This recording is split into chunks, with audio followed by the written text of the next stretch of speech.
Hi everyone, and welcome back to my channel. I am Benjamin, and this is the Benjamin Krudwig Textile Arts and Creative Arts channel. This is where we talk about all things crafty, textiles, fashion, all sorts of things. Today's video is a continuation of the previous video, which was a couple of weeks ago where we explored hyperbolic crochet just a little bit further. In that video, we explored the different formulas that you could potentially use in hyperbolic crochet. So we used increasing in every stitch, increasing in every other stitch, and then increasing in every third stitch. It was really interesting, and I learned a ton from that exploration.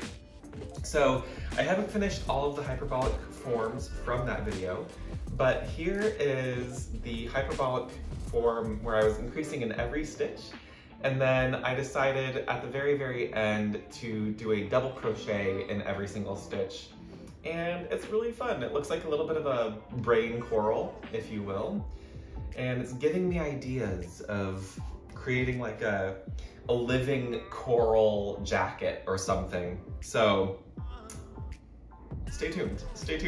I might be doing some more three-dimensional forms with hyperbolic crochet or mathematical crochet, at least. So, in this video, I want to explore different starting shapes. So, for this one, it was just a ring of crochet and working in the round over and over again. So, that was a very simple shape. For this video, I want to explore 6 different shapes, starting with some not so complex, so your basic platonic two-dimensional color, or shapes, not colors. And then I want to move into some more complex shapes. So I'll do the top-down camera to show you what shapes we're going to be working on today, and then we'll start doing the fun hyperbolic crochet. Alrighty, so here we are with our starting shapes here. Although I feel like now would be a good time to say, if you're enjoying these videos, please consider giving it a like and this channel a subscribe. That really does help with the algorithm. And that's the only plug that I'm gonna do this early on. So here we are with our starting shapes. I have a triangle here, a square, a pentagon, and a hexagon. So these are our base shapes, our basic shapes. The triangle is very curly right now. I haven't blocked any of these because it's not gonna matter shortly. And then these 2 shapes here are complex shapes. We have a plus sign here and a star. I felt like these would be 2 really interesting complex shapes to crochet around. So I will be using the formula of single crochet in every stitch. So that's what this one was here. And then obviously I ended, like I just mentioned, with a double crochet in every stitch, just to add a little bit of a change in texture. So I am really intrigued to see how this is gonna go.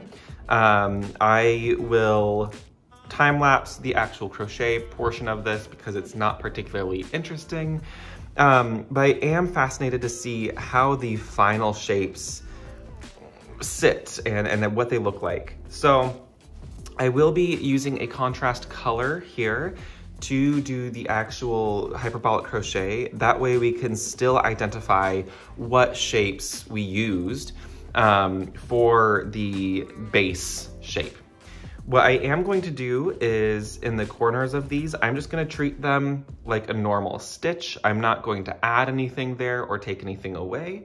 All I'm going to do is do the single crochet, doubling it, or I should say an increase in every single stitch.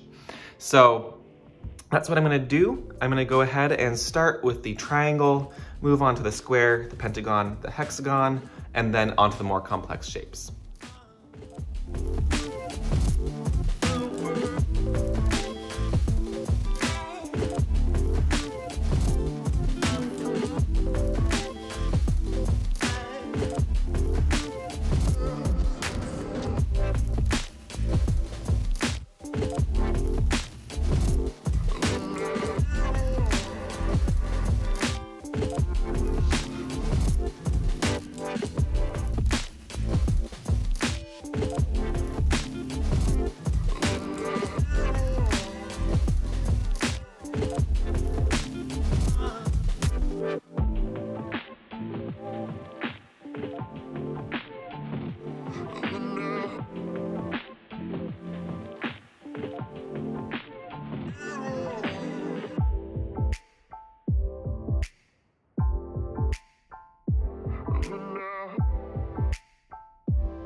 Alrighty everyone, I decided not to bore you with basically the world's longest time lapse for all these different shapes, but I'm very pleased with the results. Let me get a little bit organized here and I will show you all of the different results of our shape test. So just a quick recap of what I did here.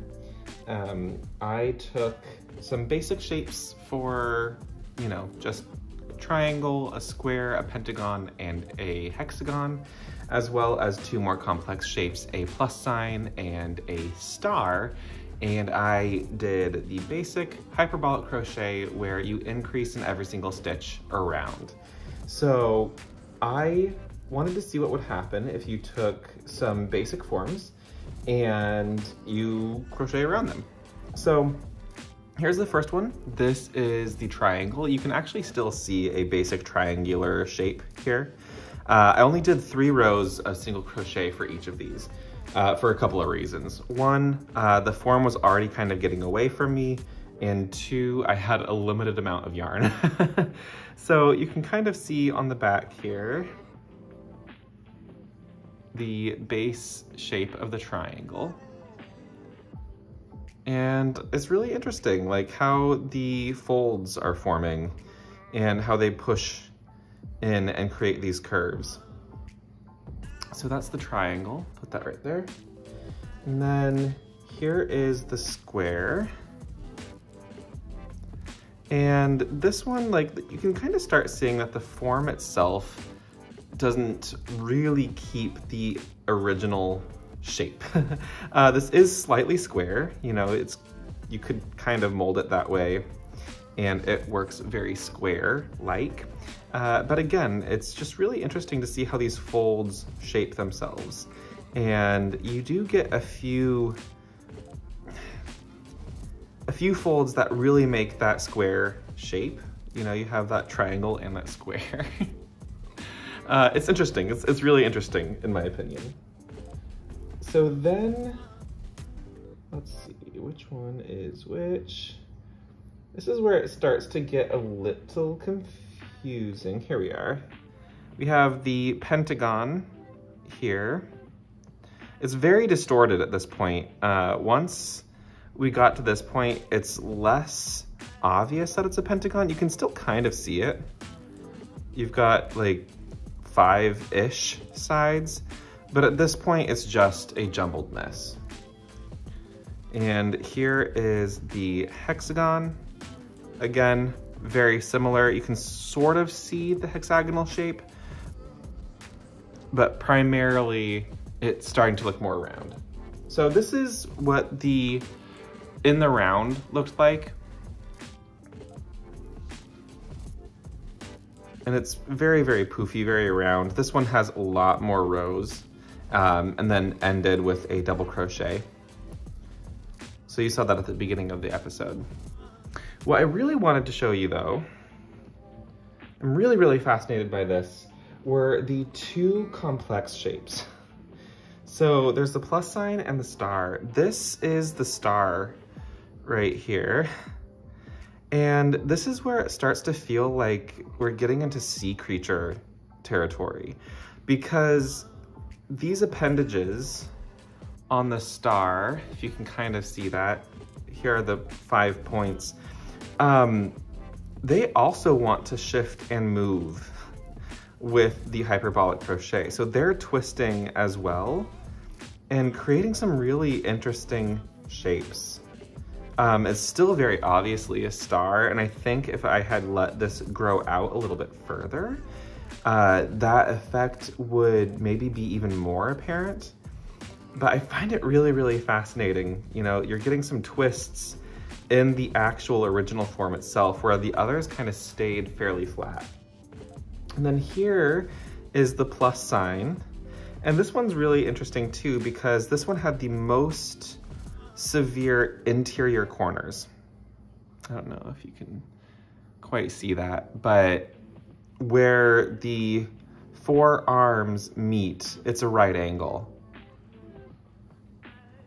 And this one is doing a similar thing. It's actually interesting because two of the arms, the ones that are opposite each other, two of them really want to go one way and the other two want to go the other way. So when it's flat, it does want to like pop up. You can kind of try to squish it down. But no, I thought this was really fascinating. This one also, you keep that original shape of the 4 points, the plus sign, the cross, whatever you want to call it.